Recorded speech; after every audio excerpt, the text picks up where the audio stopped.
एक बार फिर से स्वागत करता हूं मैं राकेश सिंह अपने चैनल आरकेजीएस एकेडमी पर।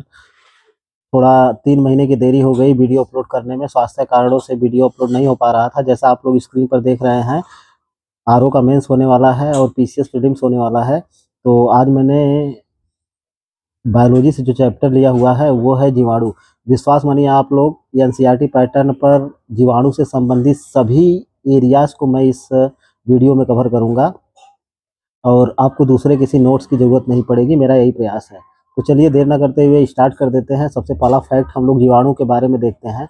जीवाणुओं का पता सर्वप्रथम, बहुत ही कॉमन सा क्वेश्चन है, कई बार पूछा जाता है, किसने लगाया था? तो हमारा ऑप्शन होगा एंटोनी वान ल्यूवेनहॉक ने। इस सन से मतलब नहीं है, सन नहीं पूछता है। तो जीवाणु का पते की बात अगर करेगा किसने किया, किसने लगाया सर्वप्रथम, तो हमारा ऑप्शन यही एंटोनी वान ल्यूवेनहॉक होगा।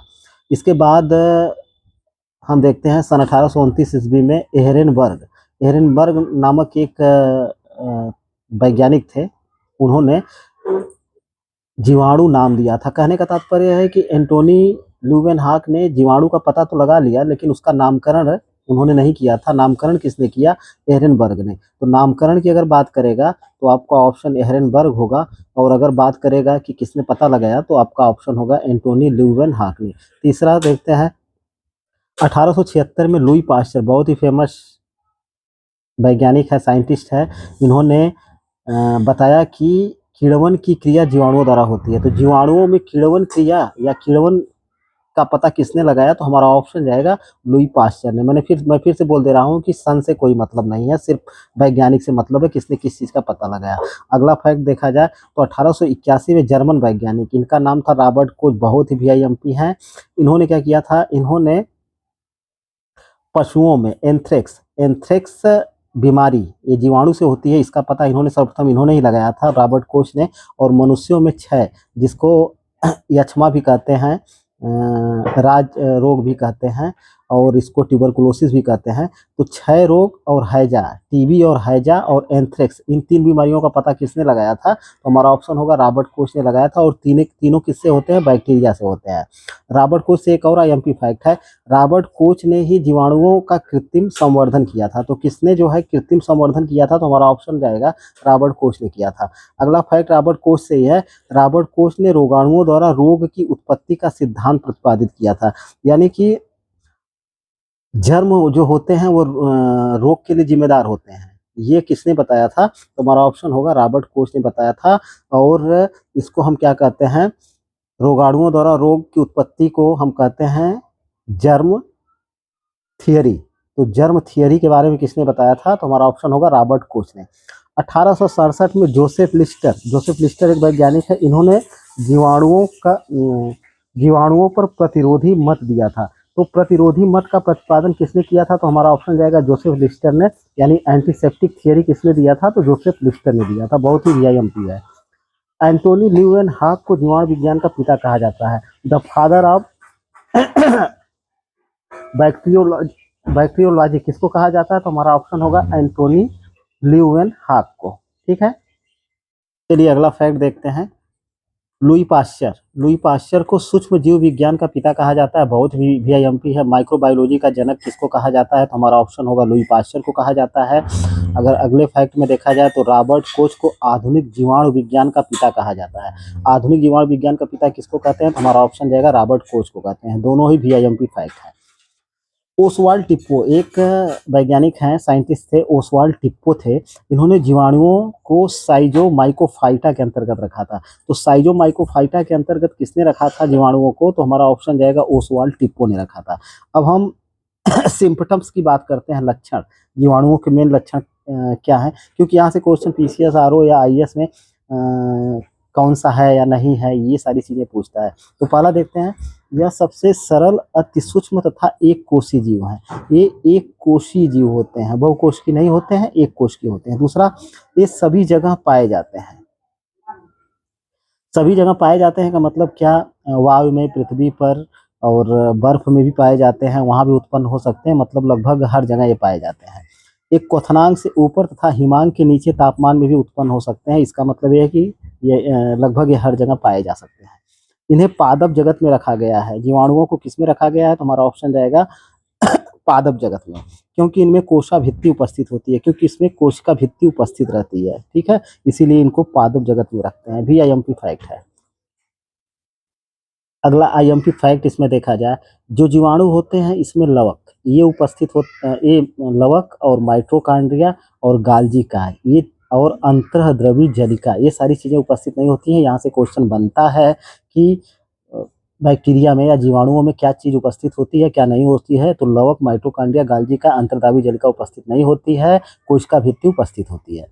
अब अगला फैक्ट देखा जाए छठा, केंद्रक, ये केंद्रक जो होता है तथा केंद्रिका भी अनुपस्थित होता है। केंद्रक, केंद्रिका, अंतर्द्रवी जलिका, लवक, माइटोकॉन्ड्रिया, गाल्जी का कोई भी उपस्थित नहीं होता है। सातवां देखा जाए, प्रोकैरियोटिक कोशा में आरंभिक केंद्रक उपस्थित होता है, यानी कि जो जीवाणु होते हैं उनकी जो प्रोकैरियोटिक कोशिका होती है उसमें आरंभिक केंद्रक पाया जाता है। आठवां, गुणसूत्रों का अभाव, ये भी नहीं पाया जाता है, यानी कि जीवाणुओं में गुणसूत्र भी नहीं पाए जाते हैं। नवा फैक्ट देखा जाए, मध्यकाय पर जीवाणुओं का जो मध्यकाय होता है मिडिल, उस पर श्वसन विकर उपस्थित होते हैं, यानी कि इसमें श्वसन में सहायता करते हैं। श्वसन विकर ही इसमें उपस्थित होते हैं जीवाणुओं में, जो श्वसन में सहायता करते हैं। दसवां, जीव द्रव्य में अनेक, जीवाणुओं का जो जीव द्रव्य होता है उसमें थाइलेकाइट्स उपस्थित होते हैं। थाइलेकाइट्स कहाँ पे किसमें रहते हैं, तो हमारा ऑप्शन होगा जीवाणुओं में, और जीवाणुओं के किसमें, तो जीव द्रव्य में।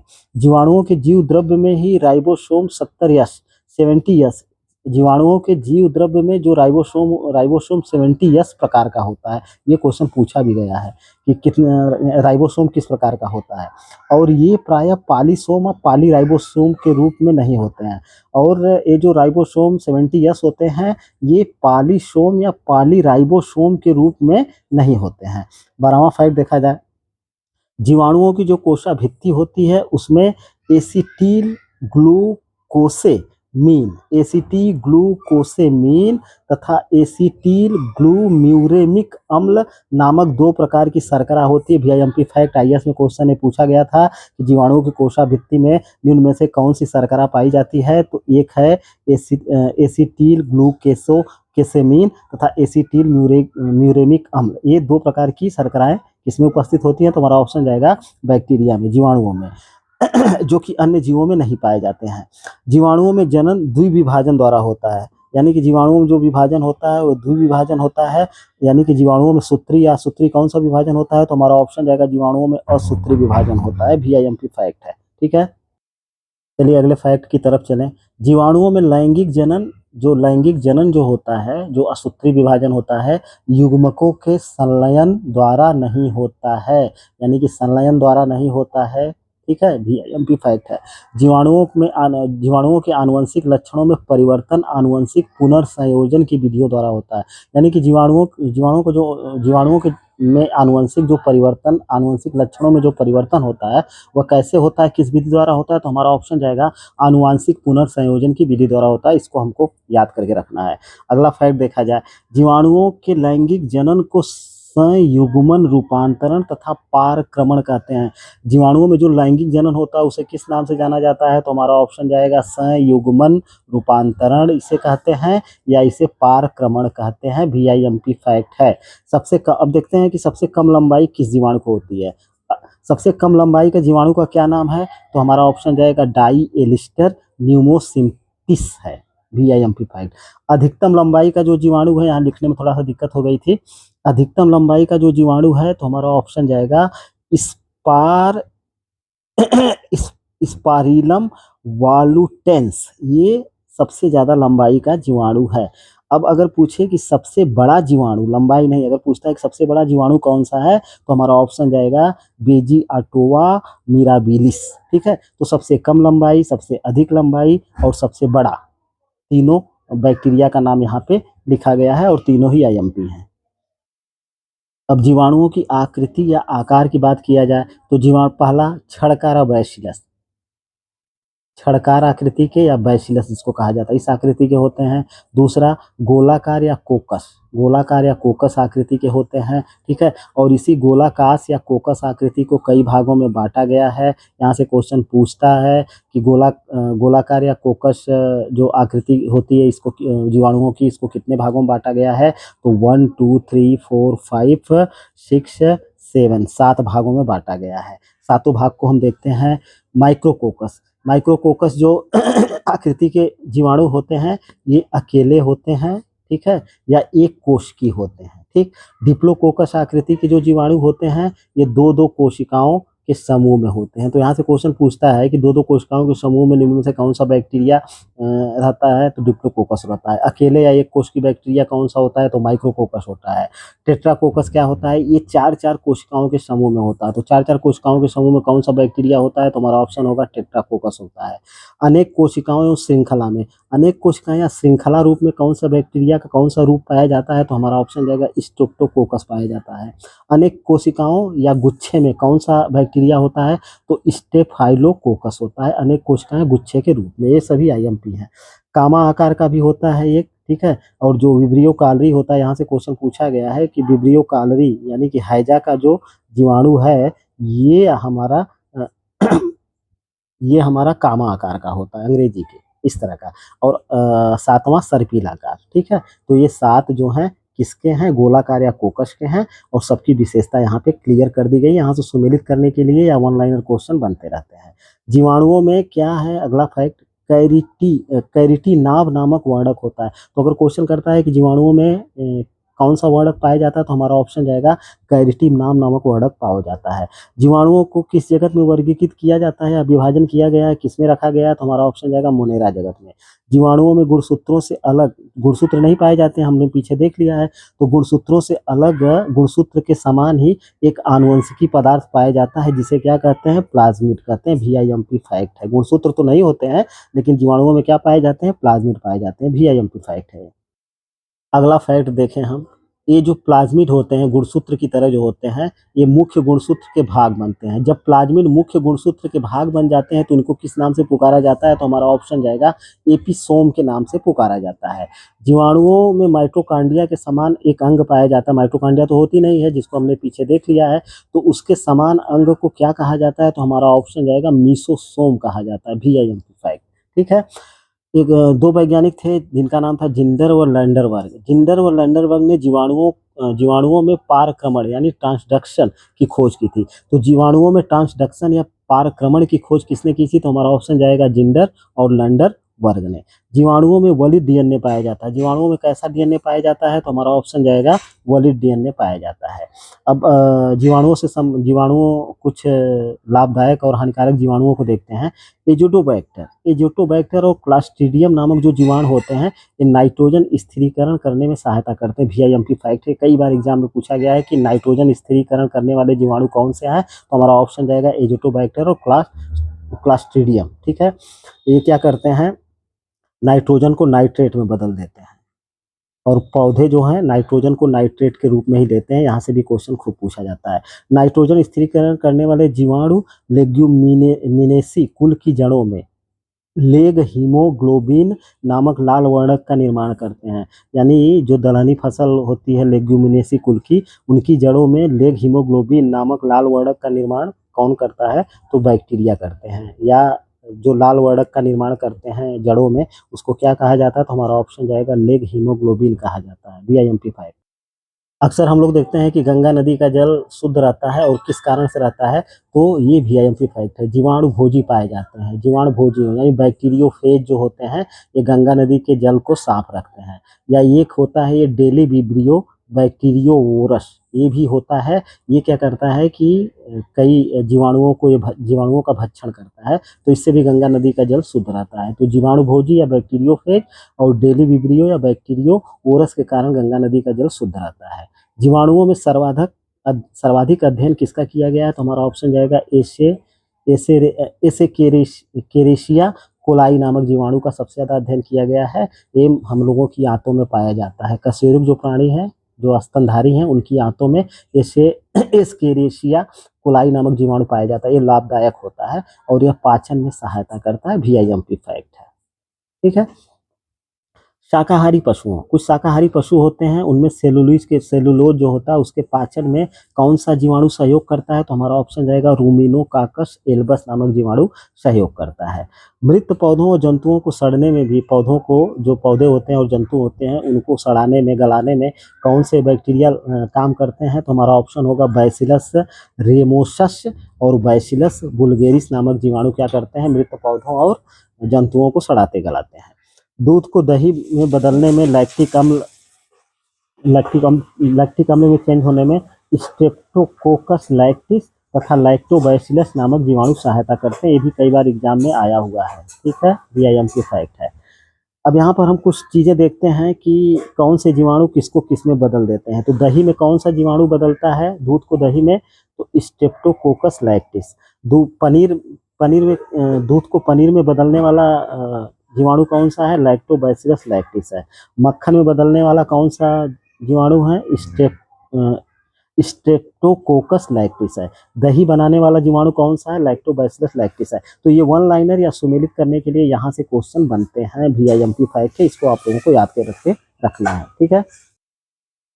सिरका का निर्माण भी जो होता है उसमें भी बैक्टीरिया ही सहयोग करते हैं। तो सिरके के निर्माण में कौन सा बैक्टीरिया सहयोगी होता है, तो हमारा ऑप्शन जाता है एसिटोबैक्टर एसीटी नामक बैक्टीरिया, कई बार एग्जाम में पूछा गया है। एल्कोहल और एसीटोन का निर्माण भी जीवाणु ही करते हैं। तो कौन करता है, क्लास्ट्रीडियम एसिटोब्यूटाइलिकम, ये जो बैक्टीरिया होता है ये एल्कोहल के निर्माण में सहायता करता है, ठीक है। पटसन, जूट तथा सन इनके रेशे को अलग किया जाता है, इसी को क्या कहते हैं, रेटिंग कहते हैं। रेटिंग, इनके रेशों को अलग करना ही रेटिंग कहा जाता है, ये भी कई बार एग्जाम में पूछता है। तो इसमें सहायता कौन से बैक्टीरिया करते हैं, क्लास्ट्रीडियम ब्यूटाइरिकम, क्लास्ट्रीडियम फैल्सिनियम और क्लास्ट्रीडियम पैक्टिनोवरम। तो यहाँ से भी क्वेश्चन आते हैं कि पटसन, जूट तथा सन के रेशे को अलग करने या रेटिंग में कौन कौन से बैक्टीरिया सहायक हैं या नहीं हैं, तो इन तीनों का नाम हमको याद करके रखना है। क्लास्ट्रीडियम सब में लगा हुआ है तो ये नाम ज़्यादा आईएमपी है, ब्यूटाइरिकम और फैल्सिनियम और पैक्टिनोवर। चाय उद्योग में क्यूरिंग यानी पत्तियों को सुखाने और उसमें सुगंध आती है तो इसी को क्यूरिंग कहा जाता है। कौन सा बैक्टीरिया सहयोग करता है, तो हमारा ऑप्शन जाएगा माइक्रोकोकस कैंडिडेंस, ये बैक्टीरिया चाय उद्योग में सहायता करता है।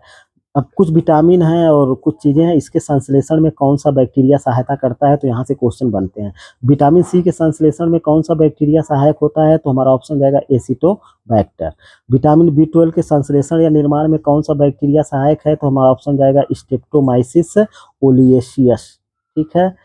विटामिन B12 के निर्माण या संश्लेषण में कौन सा बैक्टीरिया उत्तरदायी है या करता है, क्लास्ट्रीडियम एसिटोब्यूटाइलिकम, ठीक है।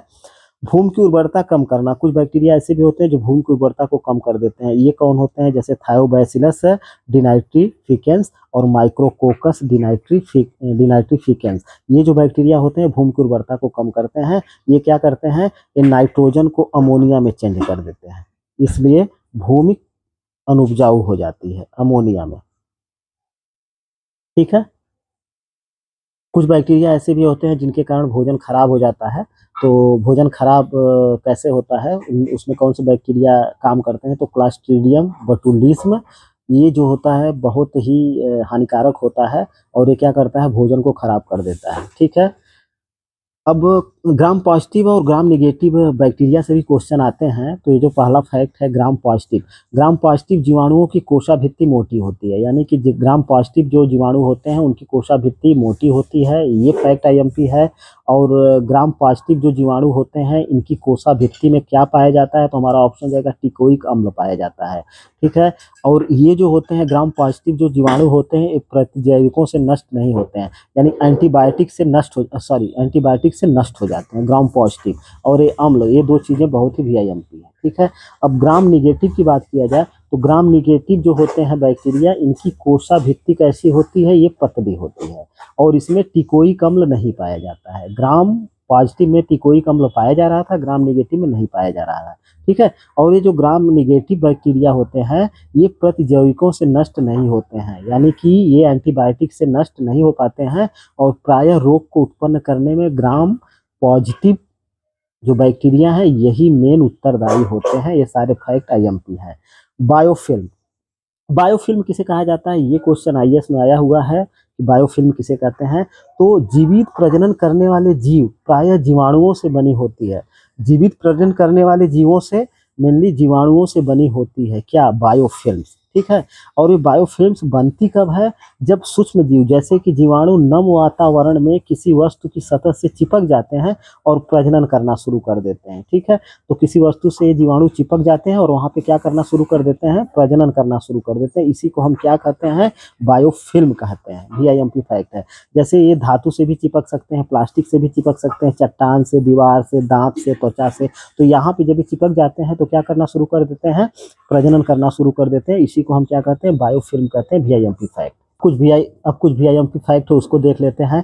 मानव में जीवाणुओं द्वारा होने वाले रोग तथा कारक जीवाणु। तो ये यहाँ से क्वेश्चन पूछा जाता है कि निम्न में से कौन सा रोग जीवाणुओं द्वारा होता है या नहीं होता है। तो ये सारे फैक्ट हमको याद करके रखना होगा सबको, कि कौन से जीवाणु से हो रहे हैं और नहीं हो रहे हैं, और किस जीवाणु से हो रहे हैं। तो सबसे पहले हैजा, ये जीवाणु से होता है, जिसको कॉलरा भी कहा जाता है। और इस जीवाणु का क्या नाम है, विब्रियो कॉलरी से। और इससे प्रभावित अंग क्या है, इससे आंत प्रभावित होता है। डिप्थीरिया, ये भी जीवाणु से होता है। इसके जीवाणु का नाम क्या है, कारिनोबैक्टीरियम डिप्थेरियाई, ठीक है। और इससे श्वास नली प्रभावित होती है। क्षय रोग, ये भी बैक्टीरिया से होता है, यानी कि जिसे ट्यूबरकुलोसिस या टीबी कहा जाता है या तपेदिक भी कहते हैं। और इसके जीवाणु का नाम क्या है, माइक्रोबैक्टीरियम ट्यूबरकुलोसिस है। और इससे प्रभावित अंग कौन सा है, मेनली फेफड़ा। कोढ़, जिसे कुष्ठ रोग कहा जाता है, इसके जीवाणु का क्या नाम है, माइक्रोबैक्टीरियम लेप्रोसी है। और इससे प्रभावित अंग कौन सा है, तो हमारा ऑप्शन होगा तंत्रिका तंत्र है। टिटेनस, ये भी जीवाणु से होता है। इसके जीवाणु का नाम क्या है, क्लास्ट्रीडियम टिटेनी इसके जीवाणु का नाम है। और इससे प्रभावित अंग कौन सा है, तंत्रिका तंत्र है। टाइफाइड, ये भी जीवाणु से होता है। उसके जीवाणु का नाम क्या है, साल्मोनेला टाइफस है। और इससे प्रभावित अंग क्या है, आंत, मेनली छोटी आंत। प्लेग, ये भी किससे होता है, जीवाणु से होता है। उसके जीवाणु का नाम पास्चुरेला पेस्टिस है। और प्रभावित अंग फेफड़ा है। काली खांसी, इसके जीवाणु का नाम क्या है, बोर्डिटेला पर्ट्यूसिस है। और इससे प्रभावित अंग क्या है, श्वास नली है। न्यूमोनिया, इसके जीवाणु का क्या नाम है, डिप्लोकाकल न्यूमोनी है। और उससे प्रभावित अंग कौन सा है, फेफड़ा है। गोनोरिया, इसके जीवाणु का नाम निसेरिया गोनोरिया है। और उससे क्या प्रभावित होता है, मूत्र मार्ग। सिफिलिस, ये इसके जीवाणु का नाम क्या है, ट्रेपोनोमा पैलिडियम है। और इससे प्रभावित अंग कौन सा है, तो गुप्तांग यानी कि शिश्न। सुजाक, ये भी जीवाणु से होता है। इसके जीवाणु का नाम गोनोकाकस गोनोरोही है। और इससे भी प्रभावित अंग गुप्तांग होते हैं, यानी कि शिश्न होते हैं। तो ये यहाँ से क्वेश्चन खूब बनते हैं, खूब आते हैं सुमेलित करने के लिए। इसके जीवाणु का नाम और प्रभावित अंग। किसी अगले नेक्स्ट वीडियो में मैं इन रोग और रोगों के उत्पन्न होने के कारण, लक्षण, बचाव, उस पर चर्चा किया जाएगा दूसरे वीडियो में। पौधों में जीवाणु जनित रोग में कुछ जीवाणुओं से पौधों में भी रोग होता है। तो आलू का जो सैफिल या रिंग रोग होता है, जीवाणु से होता है। या सैफिल या रिंग रोग किस में लगता है, तो हमारा ऑप्शन जाएगा आलू में लगता है, जीवाणु से होता है। ब्लैक आर्म या एंगुलर स्पॉट ऑफ कॉटन, ये किस में लगता है, कपास में लगता है। और ये भी किससे होता है, जीवाणु से होता है। अंगमारी रोग किस में मेनली लगता है, धान में लगता है। और ये जीवाणु से होता है। नींबू में साइट्रस कैंकर रोग लगता है, ये जीवाणु से होता है। गेहूं का टुंडू रोग जो होता है, ये भी जीवाणु से होता है। तो ये जीवाणु से होने वाले मेन रोग हैं, और इनको हमको रट करके रखना होगा। जानवरों में जीवाणुओं से होने वाले कुछ रोग होते हैं, जहाँ से क्वेश्चन बनते हैं। गला घोटू जिसको कहते हैं, ये पशुओं में होता है, गाय भैंस में। और इसको क्या कहा जाता है, हिमोरेजिक सेप्टिसीमिया कहा जाता है। और ये जीवाणु से होता है। नीली जिह्वा, इसे ब्लैक टंग कहते हैं। और ये भी पशुओं में होता है, और ये जीवाणु से होता है। जहरबाद, ये ब्लैक क्वार्टर इसको कहा जाता है, ठीक है। और ये भी किसमें होता है, तो जीवाणुओं में होता है। और इसे इसका एक नाम लंगड़ा बुखार भी है, लंगड़ा बुखार या जहरबाद, ठीक। थनैला रोग, इसे मेस्टाइटिस भी कहते हैं। और ये किसमें होता है, गाय भैंस में मेनली पाया जाता है, ठीक है। और क्षय रोग, ये भी मनुष्यों में भी होता है, और जीवाणुओं में भी, जानवरों में भी होता है। तो ये जीवाणुओं द्वारा होने वाले कुछ बहुत ही महत्वपूर्ण रोग थे, ठीक है। तो इस वीडियो में मैंने कोशिश की है पूरी तरह से जीवाणु वाला चैप्टर समाप्त करने की। जितने भी आईएमपी चीज़ें थी उसको मैंने क्लियर करवा दिया है। अब जीवाणु से होने वाले रोगों पर विस्तृत चर्चा किसी अगले वीडियो में की जाएगी। फिलहाल वीडियो देखने के लिए बहुत बहुत धन्यवाद। एक बार आप लोगों से रिक्वेस्ट करूंगा कि चैनल पर नए हो तो प्लीज़ सब्सक्राइब कर लें, और वीडियो को लाइक और शेयर करना एकदम से मत भूलिएगा। मैं लगातार ऐसे वीडियो आप लोगों को लाता रहूँगा। हालांकि इधर 3 महीने की देरी हुई स्वास्थ्य कारणों से, इसके लिए माफ़ी चाहता हूँ।